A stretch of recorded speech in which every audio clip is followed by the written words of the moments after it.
So in the River of Change masterclass, we learned that visualization and mental rehearsal is like athleticism. It gives you an advantage over others if you use it correctly to,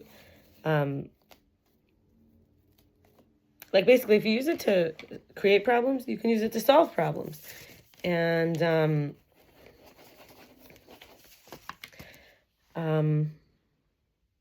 you can use it to gain self-worth, and you can stop. You can stop making problems. You can feel empty at first when there's a void where there was a pattern. Like, let's say there was conflict.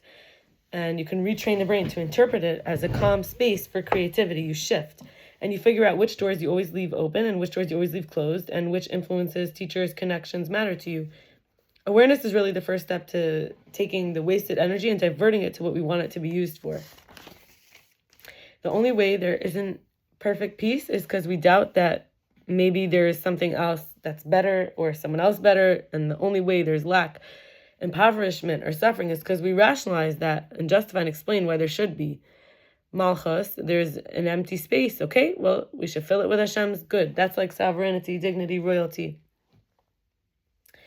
And clarity of intention. So there's a reason I want it. And if I'm ready to start working on it, all I have to do is just simply start and not go into the particularities. So if we can ask ourselves, what am I getting? What's the payoff for having this issue, this sabotaging?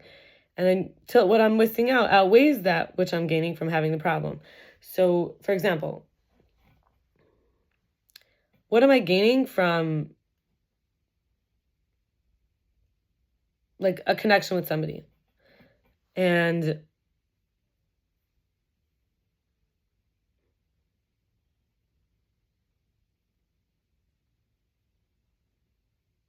it's like difficult for me, right?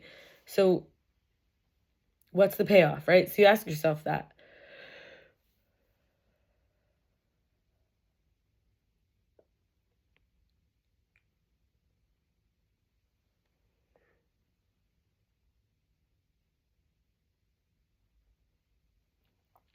Maybe it's someone who is lonely and I don't feel as lonely with them. Then we can start to say, well, can I free up that energy to stop being so lonely with myself? Then we say, we can hold the vision, like, of someone's greatness, even if many people speak negatively about them, even if it's not manifest yet, but it's their choice. It's up to them if they step into that, like, of someone's greatness. So let's say that person. So I could say, well, I don't have to keep having this problem with them. I could believe that this person has inner greatness and will be great, even if others don't think so or speak negatively about them. And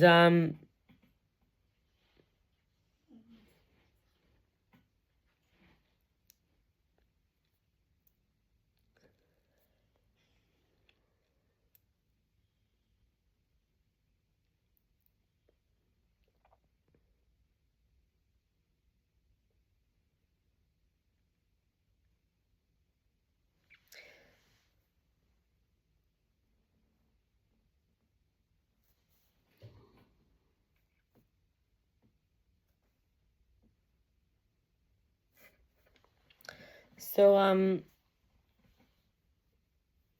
when we're holding the vision,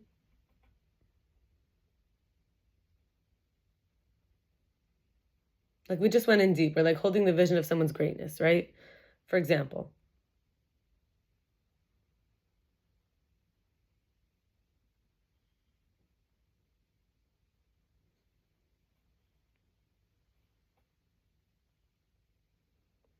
we can also hold the vision for what we want. Like, we can be in touch with, let's say I want to get married. And so I can be in touch with somebody who feels like a husband. And then let's say I want to have more income. Can be in touch with either how to lessen the expenses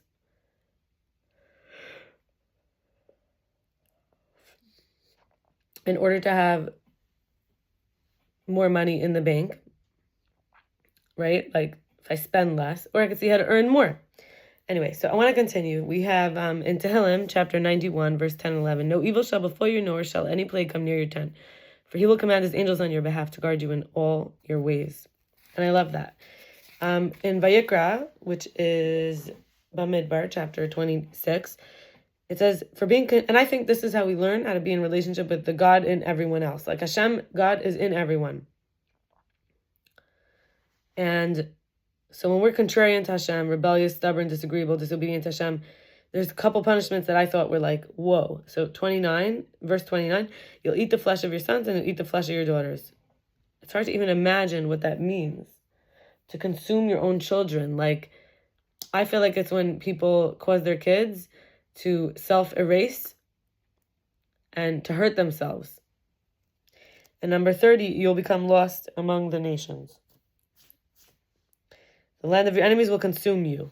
And I feel like that's when people feel like a stranger and feel like they lack themselves because they wanted to be like what was around them, but it didn't work.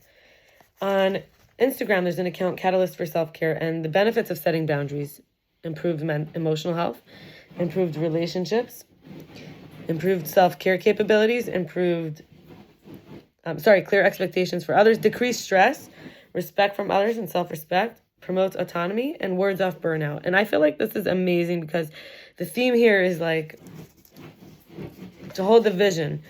If I want to spend less money, maybe I have to change my behaviors, right? If I want to save money, maybe I have to change the behaviors. Now we're going to do Guide for the Perplexed. Actually, I'm sorry, we're not doing that now.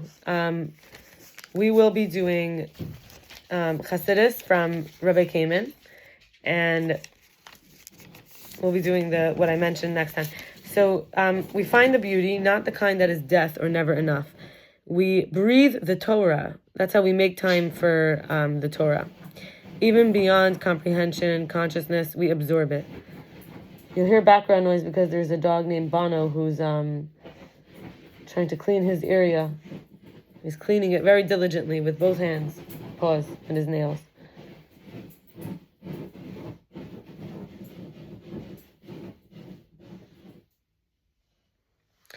Then when we interpret husband and wife, when they compromise, we learn Hashem combines the Yud and the Hey of his name as the Shekhinah instead of fire.